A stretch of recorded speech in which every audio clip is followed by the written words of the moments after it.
Welcome to It's a Grand Life, where our mission is to be a voice for grand families and kinship caregivers everywhere. Did you know that in the United States alone, there are 2.3 million grandparents raising their grandchildren? 2.3 million. It's a Grand Life is committed to making a difference for those kids. That's why we have the podcast, a Facebook group, and the Grand Fund.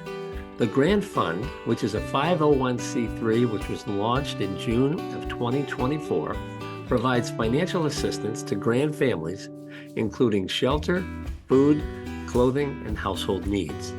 Grand families are in every neighborhood, in every city, every tribe and territory nationwide. If this is you or someone you love, we're here for you. And we welcome you to join us on this mission. Our goal is to offer hope and resources to help you.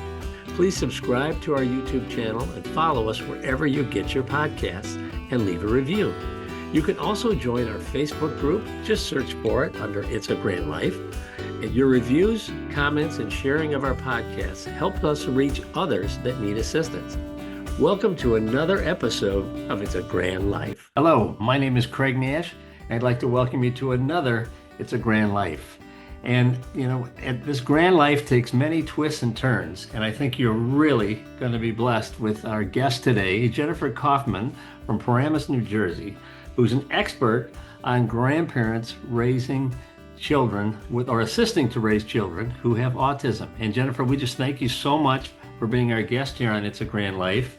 And I'm just dying to know how you got involved in this journey. I know you've got an extensive background as a principal of the Epic School there in Paramus, and you're an educational consultant and everything else.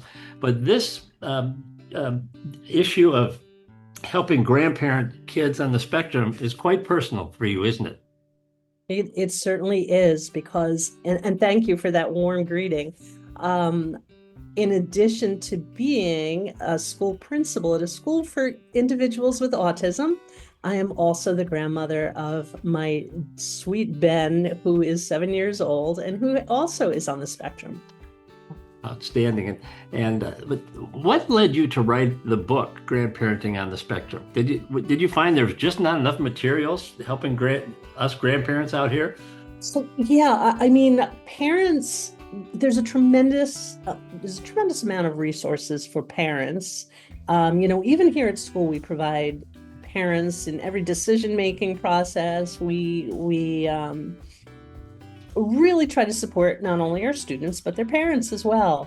But occasionally I saw over the years grandparents coming into IEP meetings, saw grandparents attending school-wide meetings, and just, it was always on my mind that this was sort of a forgotten group because we never really addressed them directly. And then when I became the grandparent of a child on the spectrum, I thought more than ever, I can use my personal experiences to help support maybe some of the things that grandparents are going through. Well, first of all, I guess we should start with, because some of our listeners might not even know what autism is. What is autism? So autism is a diagnosis that includes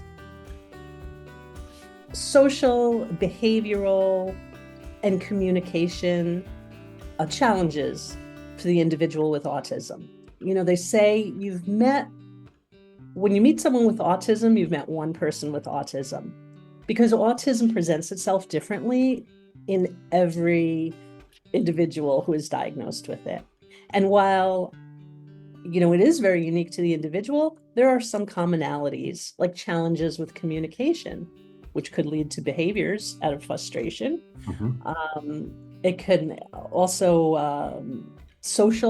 it has a social impact, a social component where the individual might not be as engaged and willing to interact as a typical person might be. So that is autism. So each situation, each child, if you will, is different, and there's not a set plan of engaging or interacting with children with autism, right? You have to go into each situation because they're all unique. So what's the best way to connect with a child or a grandparent with autism or a grandchild with autism? So to that question, I would say there are actually two answers. One is to let the child lead the way, Okay. and the second is to let the parents lead the way. Because as grandparents, we're used to being sort of the experts in parenting, right? We come on the scene and we're like, oh yeah, I remember when my child was 2, this is what I did. Or I remember when my child had a tantrum, this is what I did. But this is no longer the case, particularly with children who have autism, because if there's a behavior happening, it might not be a tantrum. It might be from overstimulation. It might be from sensory overload. If there are different types of issues that need to be addressed, really it's the parents who are the experts in figuring that out and conveying the information to the grandparents versus the other way around. So the parents, you're saying, wouldn't have the knowledge of the best way to approach their child who's dealing with autism. Correct. Parents will love to hear that. Well, it's a difficult message, and to tell you the truth, it's a difficult lesson to learn, because I went into grandparenting with all sorts of preconceived notions of, I was going to be the sage in the family, and I was going to impart all my wisdom that I've learned over the years. And, that doesn't necessarily play out when you're dealing with a different set of circumstances. And taking that step back and becoming the one who listens and learns is an important exercise that grandparents who want to support their adult children and want to support their grandchildren need to practice. That's great counsel. I know on your website you talk about not overstepping. When you're interfacing with your son or daughter who has they're the parents of the child with autism. Don't go in like you have all the answers. And with this, you've got 20 plus years of experience, but this situation's a little different. And then there's the idea of Jennifer Kaufman. How do you deal with? You were used to having a lot of eye contact with kids, and sometimes with kids with autism, you don't have that. And how do you get used to that? You get used to it. You realize that you're meeting your grandchild where they are. And if not making eye contact at that moment or that week or that year is the way that they are comfortable, then that is how it is. And, we communicate in other ways. Eye contact isn't always crucial to that moment. And, of course, there might be strategies that the parents use to encourage eye contact. Yep. But that would be something that you would garner from the parents. And again, they're the experts. Right. It also comes back to that. And sometimes you have to, it sounds like you even have to just chat with the whole family and the extended family about this new individual who's in our family and how we're going to adjust to his or her needs. And we want them to be comfortable but sometimes you can be a little insensitive or deal with relatives that are insensitive to the situation. And have you had to have chats with other family members who maybe they're not used to kids with autism and how to deal with that? We do have family members who think that have some misconceptions of, well, is this going to be cured? When is this going to? Well, if there was just a little more discipline, this wouldn't be happening. And that is, Oh my gosh.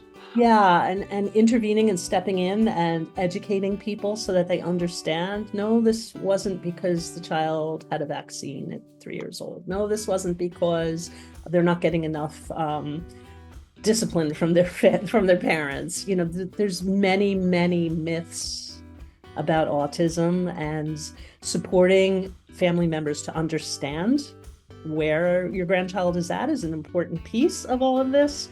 I am lucky because I have a very good relationship with his other grandparents, and there are many cousins that my grandson has, cousins his age and older and younger, and the other set of grandparents particularly work very hard at supporting those children to understand that Ben is Ben, and we play with him. And when he doesn't want to play with us, that's okay. And we talk to him. And if he doesn't want to talk to us, that's okay. And they swim together and they play together. And it's a really nice relationships developing that I hope will continue, into adulthood. That sounds great. So Ben is getting the right amount of support from both sides of the family. Everybody's on the same page, and it's a beautiful situation. It's lovely, yeah.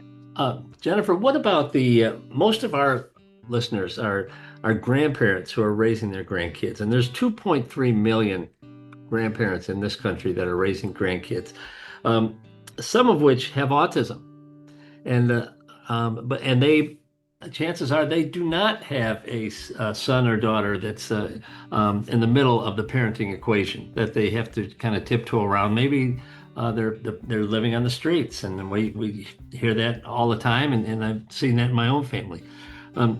What would be the first thing that you would recommend to these grandparents who are not only are they coming into this parenting relationship again, but they're also dealing with a child that's on the spectrum? I think that finding the right support in your community is crucial. I think that it can start with the schools, whatever school the child is attending. And if they're not attending school, maybe looking into some type of early intervention that would help provide services to the child in order to help support their success and the grandparents' success as well. So right away, get involved with the school and find your community and have your support in that regard. Could you explain what is the spectrum? How for a layperson, how would we understand that?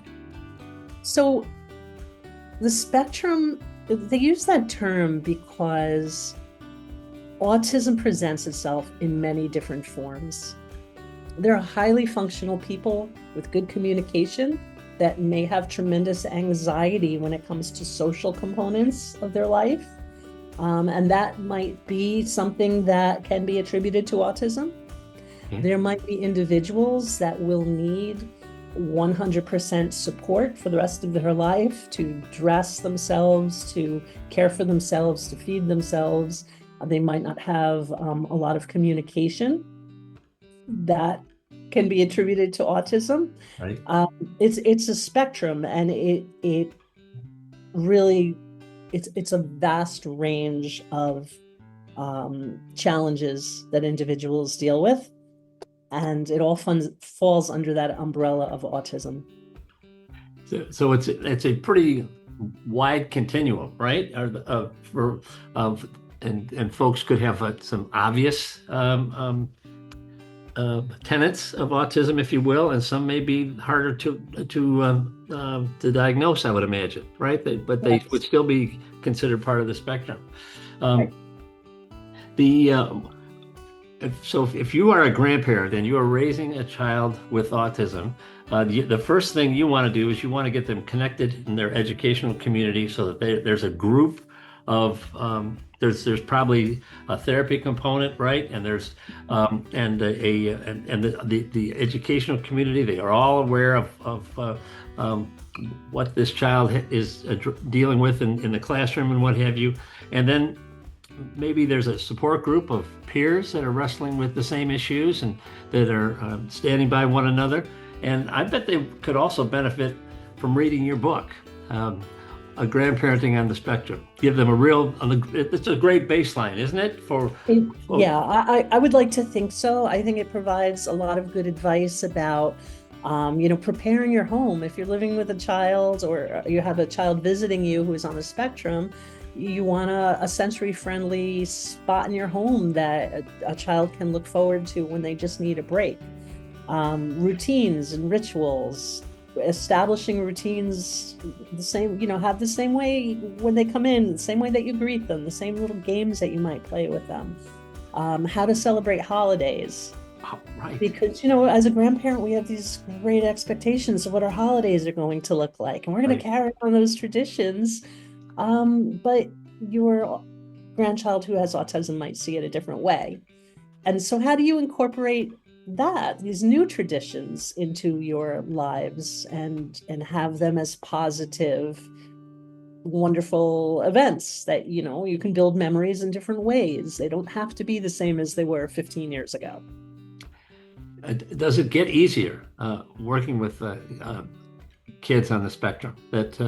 Or once you figure out the protocols that work the best for your situation, you get into routine, or do they change all the time? I laugh because just when you think you've nailed it down, something changes, something shifts.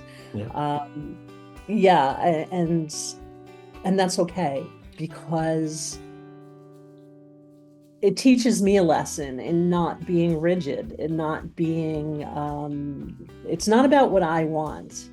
It's about what's best for this wonderful child. Wow.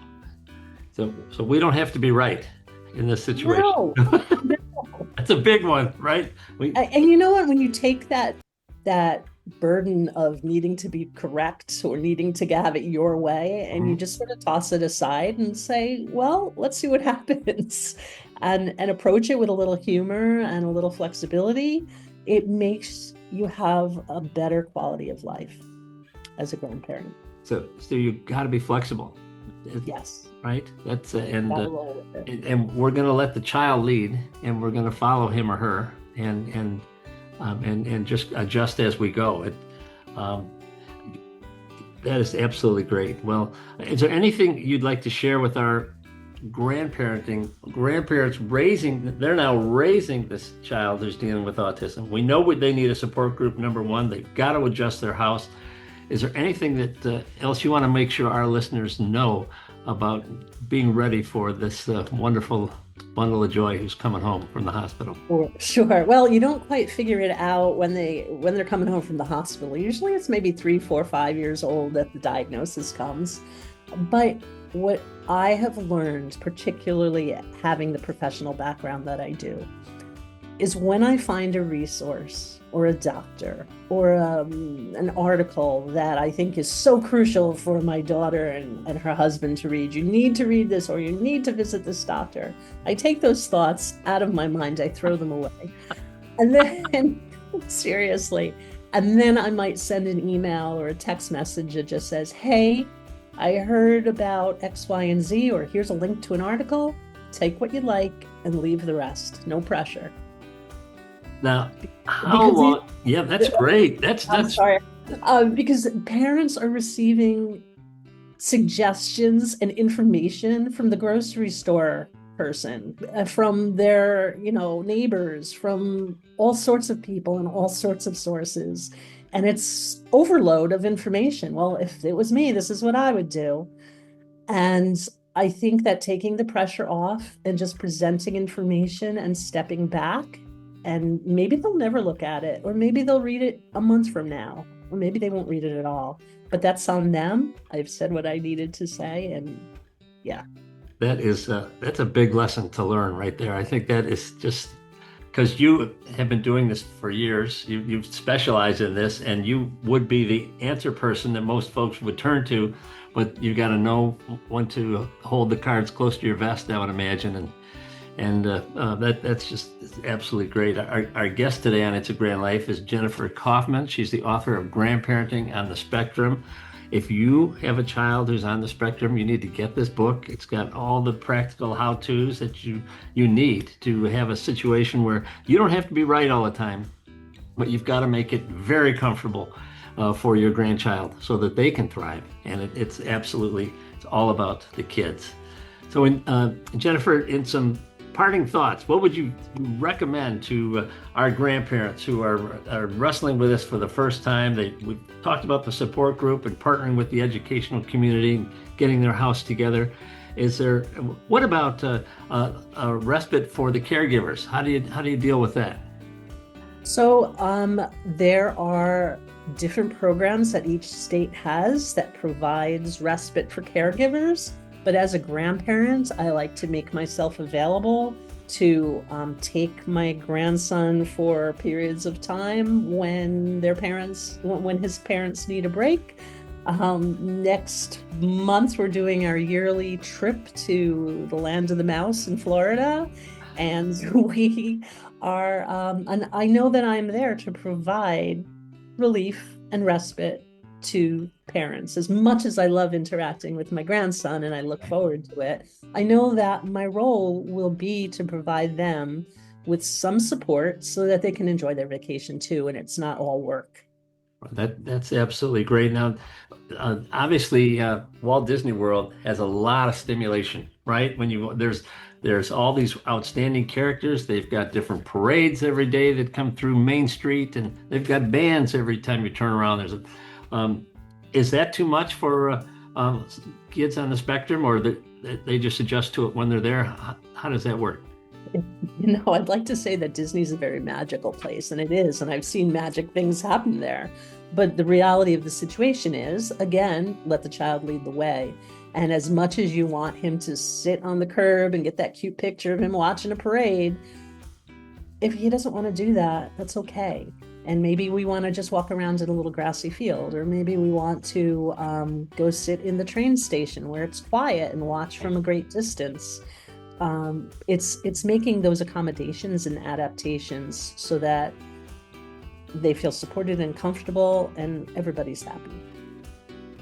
And you're kind of adjusting on the fly, right? Because if you go to Disney World the next day, maybe the situation's different, and they're engaging and interacting in a different way. So, Jennifer, thank you so much for being our guest here on It's a Grand Life. I can't wait to get this information out to our audience. And if you look at the bottom of your screen, you'll be able to find out how you can get a copy of Grandparenting on the Spectrum. I know it's out at Amazon and probably everywhere that books are sold. And just really appreciate you coming on today and introducing our audience to this area that you know so much about. And I feel I myself am so limited, but this has just been absolutely great. And wish you nothing but success with you and Ben and with your book. And is there thoughts on a second book coming out on dealing with the? I've been thinking about it. I think I've been thinking about putting out a series that just specializes on various topics like the holidays or like vacations. That's what we're working on next. Well, when you get that next one, when you're working on that, I want you to come back and tell us all about it, because I think we're going to have a lot of listeners that are really going to be blessed by what you shared today. So thank you for all your time, and we'll look forward to getting this out to all of our listeners at It's a Grand Life. So thank you so much. My pleasure. Thank you. Thank you for joining us today for It's a Grand Life. It's a Grand Life provides vital content, regulatory updates, and subject matter experts that are committed to supporting the 2.4 million kids and their caregivers from every neighborhood, every city, every tribe and territory nationwide. Please subscribe to our YouTube channel or wherever you get your podcasts and leave a review. Every new subscriber and review helps us reach others that need assistance. As caregivers, we are united in purpose. We are driven by hope while providing strength for today and hope for tomorrow. We are truly making a difference while living the grand life. If you have a suggestion for a future episode, please reach out to us. But we'll see you next time for another It's a Grand Life. Thank you for joining us.